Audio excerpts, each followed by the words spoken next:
So this can apply if you have a place at a lake, if you have a farmhouse, any place rural where there might be mice. Mice are just inherent to a rural environment, but I don't know very many people here at the lake that actually like mice, especially their wives. So I've got a system that I use that it doesn't give me 100% mice protection, but I'm a strong 99%.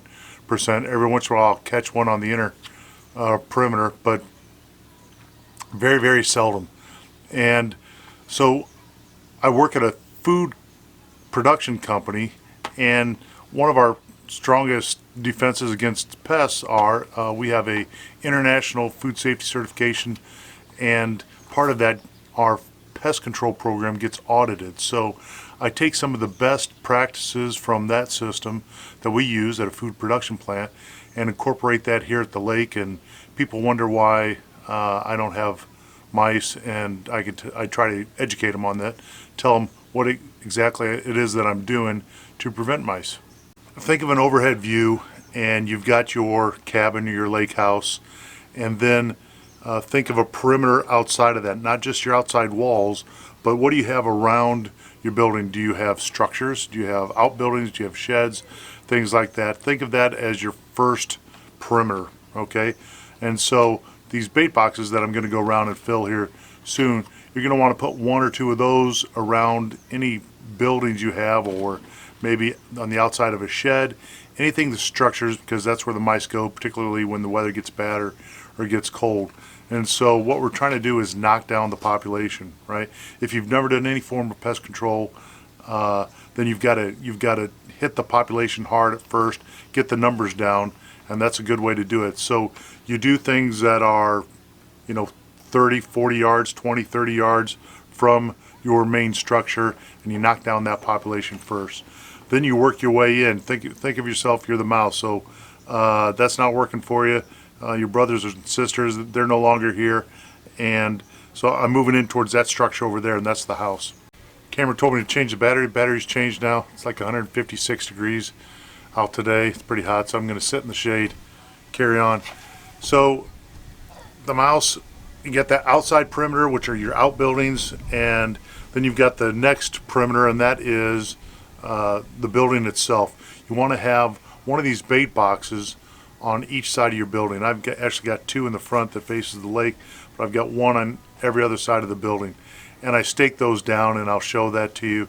Drill a hole in the bottom, put a landscape stake, and that way it'll keep it in place, because you'll have critters come around, possums, raccoons, especially the raccoons, cats. I've had cats try to get in these boxes. They try to get after that bait, and you don't want them to, because it'll kill them. And you just want the mice. So go ahead and fill up the boxes next to your building. Put 4 to 8 blocks in there. Check it every week. You're going to notice some activity, especially if you have no rodent control program going on now. And the blocks are very, very square. I'm going to show you one. So these blocks are square. They've got a hole in the center of them that goes down on the rod in there, so that none of the other critters, the raccoons, the possums, the cats, can actually get in there and get that bait. It'll kill them, so you don't want them to have access to it. But you can see how sharp these edges are, and you'll notice that they'll be rounded off, they'll be chewed off. The edges, the long edge will be chewed up, and if you have any activity, and you should initially, keep those blocks in there. After a while, if it rains or these get wet, they'll get a little moldy, then you want to change those blocks out, but until then, you're fine. Wait until you stop seeing more activity, and then reduce the number of blocks in the boxes that are around your building. So you can go down to 2. You're going to see I'm going to replace some of these with just 2 blocks, and that's just kind of for maintenance, all right? Now the outside buildings, I'm going to keep those, I'm going to put 4 to 6 blocks, keep those in there, because the first ones that come in, I want to hit them hard, right? That perimeter around your lake house, that's just for the ones that make it through the first perimeter, and you want to clean these guys up, right? So then there is yet another perimeter, and that's inside. So inside the house, I've got these glue boards, Tomcat glue boards. There's 4 in a box, you know, they're a couple bucks. It's just that real tacky glue, little black ones, and put that up against the underneath the cabinets on the floor. Put them right up against the wall. Put it like on either side of the refrigerator, something like this, because you know mice are going to go for food right away. And I've got 4 of those in our kitchen, and that's just in case one makes it through the first 2 perimeters, he's inside the wire, and you've got some activity, but you don't want to put poison inside your house. You might have pets and whatnot. And these glue boards, usually they just catch insects, and you'll throw them out because it'll be almost loaded with insects and just kind of unsightly, doesn't look very nice, before you'll ever get a mouse on there. And occasionally you might get a mouse. I get maybe 1 or 2 mice a year, but what I don't have is I don't have these mouse droppings in our drawers, on our floor, on the edges. I don't have any of that, and it keeps it nice and clean. Also, the lake house, it doesn't smell like mouse urine when you walk inside. That's another key thing to that. These gloves I'm wearing, you're going to want to pick up a box of gloves at the farm store as well, the hardware store. Use these anytime you're handling the bait, or even opening up the bait stations, the bait boxes, because you know mice, they pee all over everything, and then when you're done, you just take them off. Your hands will be pretty sweaty during the summer, but those are disposable. Get rid of those things. The bait itself, I use the Tomcat. Again, it sounds like a Tomcat commercial, doesn't it? But these are the green blocks. There's also red blocks. I've tried red blocks before, and I found that the red blocks don't work as well. I think the green works the best, and they last the longest out in the weather, and so you want that. The bait boxes, when you buy them, they don't come with bait, so you buy one of these boxes or one of these tubs, and the bait boxes run usually about $12 to $15 a piece. One of these will run $25 to $30, but there's 4 pounds of blocks in here. Lasts a long time, and once you get the population down, you'll find that you know I probably buy one of those tubs every 3 to 4 years, something like that, and mostly I'm getting rid of it not because the mice are chewing on it, but because it gets old because of the weather. You know, when it rains hard, the wind blows up in there, and so I just want to clean that up.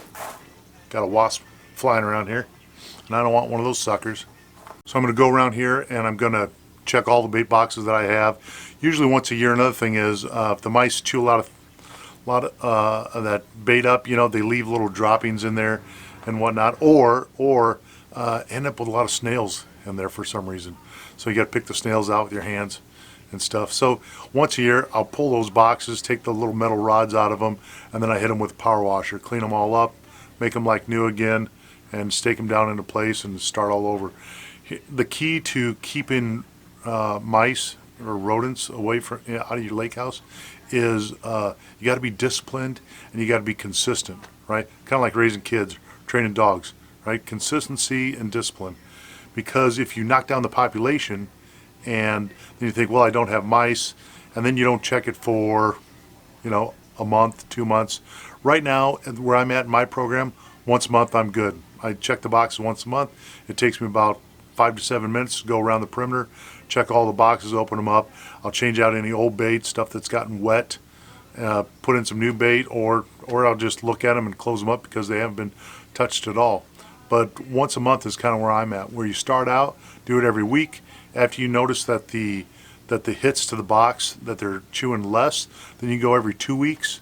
And once you start not seeing any activity at all, you can go to once a month, but never go further than a month out without checking your boxes, because you'll find out you'll start getting those little creepy crawlies in the house again, because you'll find your bait stations completely empty.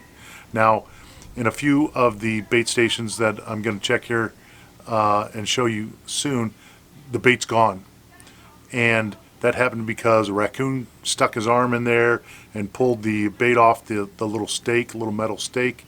And what's nice of them is they'll leave the little stakes outside sitting right outside the box. It's kind of funny. Sometimes they're on top of each other. So if you ever do lose those little steaks, and I have in the past because of varmints, carrying them off or whatever, you can take hangers, you can cut hangers and make the steaks, because you cannot go buy those steaks at the farm store. That's not a component that you can replace.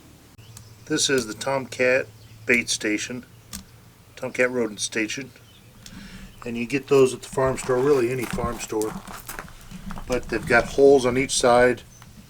That's where the mice go in. And then on the other side, you can see the two keyholes. Right there and right there. And it's got the hole on the other side as well.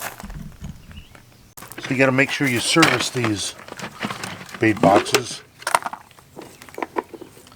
Use this key insert over here. You pry that, and it lets you open this. So this bait box is empty. It's dirty too, but it's empty. So you have these posts here, and since it's empty, I'm going to put 2 blocks on here. I'm not going to fill it up, and I'm going to tell you why later.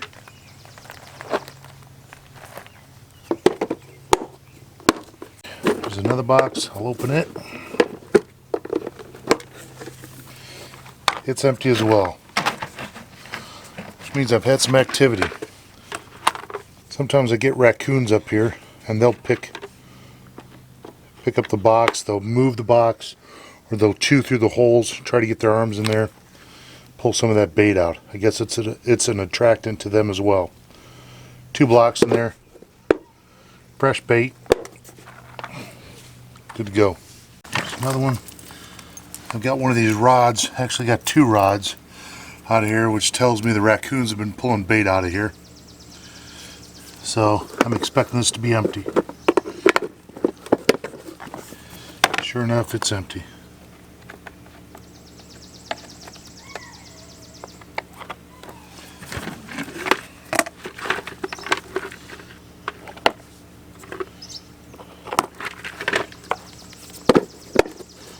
That's for the mice, not the raccoons. Here's the last one I'm going to check. I've done 5. This is so this has got some old bait in it, but you can see it's been active. You can see the edges of it chewed. It's not squared off. When it's squared off, like a fresh piece, you can see you have these sharp edges. So I'll leave that in there, but I'm also going to put some fresh bait in there. But I'm not going to put 2 blocks since I already have some old stuff in there. This turns dark green because of the humidity, whatnot. This will turn dark green at some point here. But with a fresh block, you can tell if you have mouse activity or not. Lock that back up. Always have the holes, the entry holes, closest to the wall. I'll show you here as well. I have these staked down. So when I stake these down, I've got a landscape stake, and I drill the hole in the bottom. I put that through, and that way the box can't be removed. So let me wrap this up. A couple points. Got to be consistent. Got to maintain bait in the boxes at all times, and that's all the boxes, not just some. You got to get all the way around the perimeter. You want to get them when they're coming in from any particular direction. And make sure you knock that population down, and put the glue pads inside in the kitchen and just along the baseboard area, and that'll be the third and the final. Got this wasp, it just loves me. That'll be the third and final area that that you have in order to catch those mice. And again, your place won't smell like mice. You won't find droppings. You won't find any urine trails from the mice. You won't find it behind your stove and your refrigerator. Things like this are going to keep your place a lot cleaner, and then your family won't mind coming and spending the night because they don't have to worry about waking up and having a mouse on top of them. So hope this helps, and if you like the video, please hit the subscribe button down below, and I appreciate it very much. Thanks.